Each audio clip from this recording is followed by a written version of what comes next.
I am super excited to be bringing you my top 10 feel-good comfort reads. This is for one of those days when you're just a little down, you need a pick-me-up, maybe you're going through a hard time, or maybe you just need something light and funny after reading, like me, too many dark, disturbing thrillers. So here we go. I'm going to start at number 10 and count down to my top favorite. Although all of these on this list made at least 4 stars, almost all of them were 5-star reads for me, the best of the best.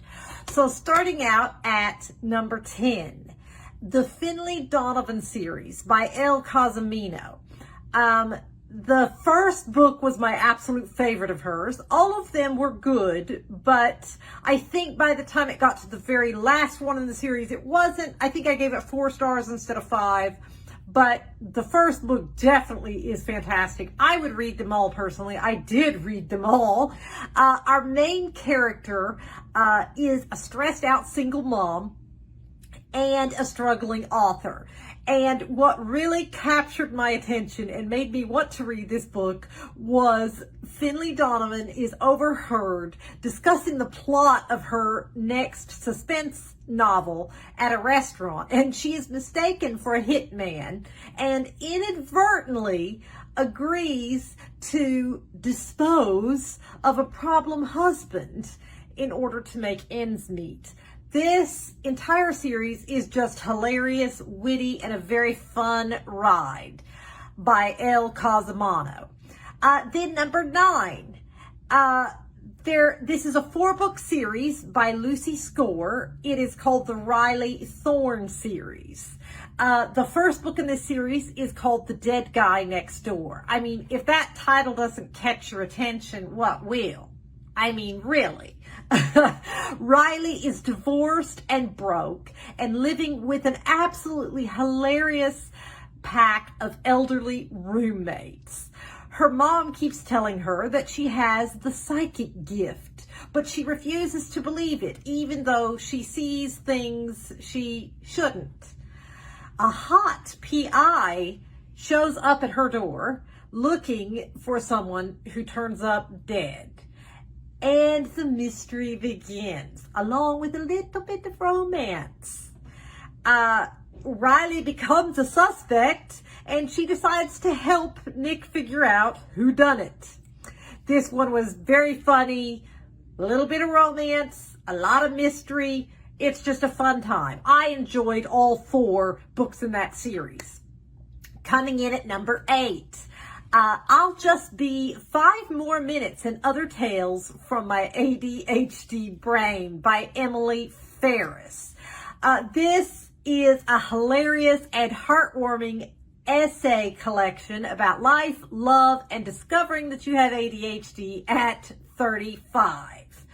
My review on Goodreads, I said, if you have or suspect you have ADHD, you will love this book. It is so relatable. I found myself nodding, smiling, and laughing as I read. So I highly recommend this book. You might enjoy it even if you don't have ADHD, or maybe even if you just have someone in your life who has it. I think just about everybody will find this book hilarious and relatable. Coming in at number 7, How to Read a Book by Monica Wood. 3 people encounter each other at a local bookstore. I mean, you've already got me with the cozy feels at a local bookstore, right? And their lives begin to intersect in transformative ways. Violet has just been released from prison and has gone to the bookstore to find a book that she had been reading in the prison book club. She was in prison because she was the driver in a drunk driving accident that caused a woman's death. Harriet is a retired English teacher who is leading the book club at the prison, and Frank is the handyman at the bookstore, and his wife is the one who died in that accident where Violet was the driver. I mean, does that not grab you right there? This was just a beautiful, moving, heartwarming, redemptive story. I highly recommend it. Book number 6, Take It From Me by Jamie Beck. Wendy Moore has a problem. She's a kleptomaniac. And she is hiding her pilfered goods from her husband because he thinks she has licked the problem in therapy. But when she became an empty nester, she became lonely and anxious, and the problem came back. She needs a project.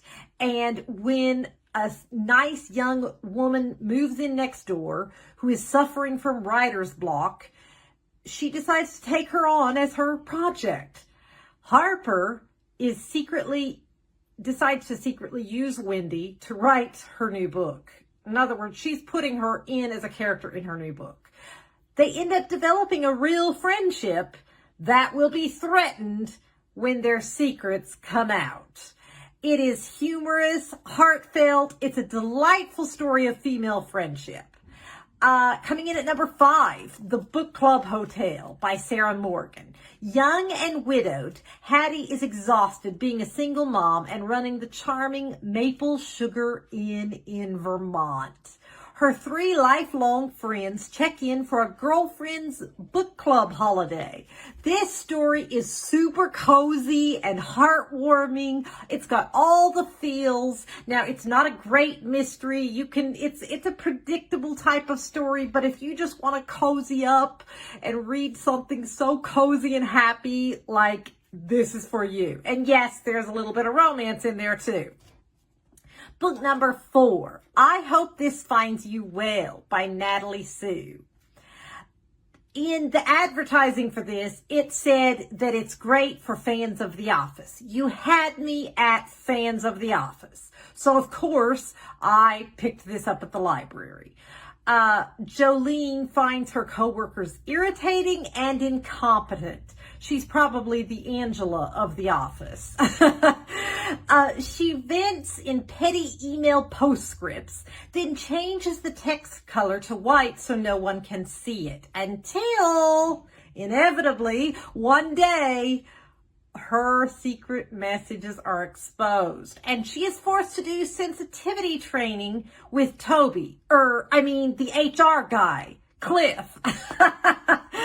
When an IT mix-up gives her access to everyone's private emails and DMs, she can't resist reading them. I'm telling you what, this was fantastic fun. There was a little bit of romance. It ended with a wonderful, heartwarming story. I highly recommend it.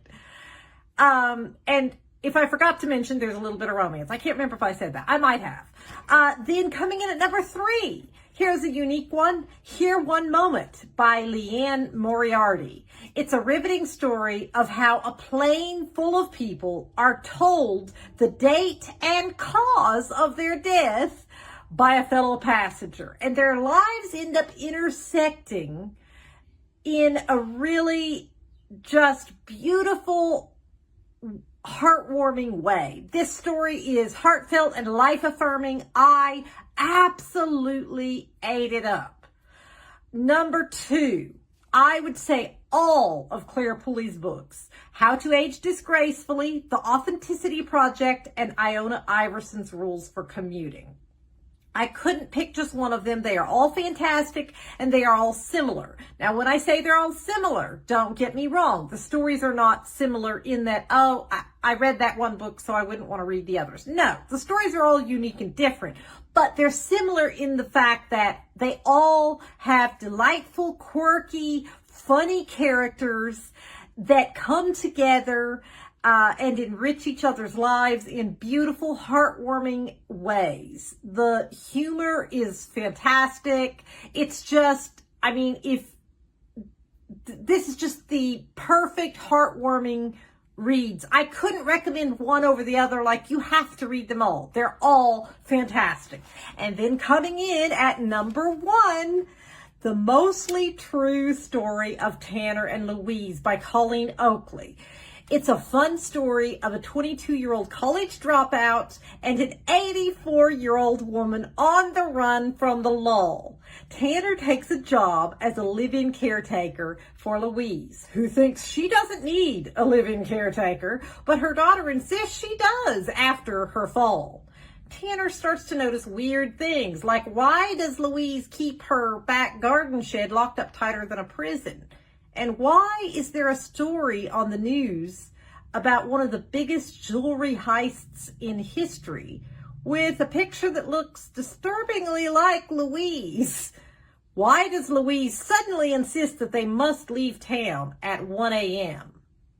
This was super funny and heartwarming. I especially loved the dynamic of the elderly lady and the young 22-year-old and the friendship that they end up developing. Oh, it was a beautiful, heartwarming story.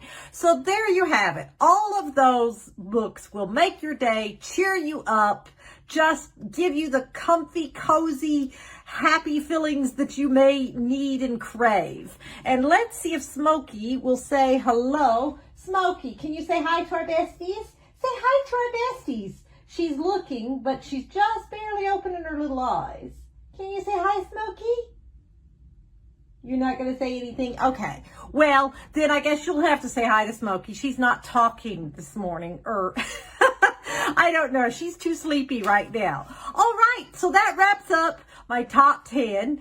Let me know if you've read any of these books, and if you have, what you thought of them. Also, please, if you have any books that you would recommend to me that are heartwarming and feel good, please tell me in the comments. I'm always on the lookout for heartwarming, feel-good reads. Unfortunately, there just are not enough of them out there, and I do read a lot of dark and disturbing thrillers, and I definitely need a break from that periodically. So I would love, love, love any recommendations that you have as well. All right, I'll see you all next time. Bye.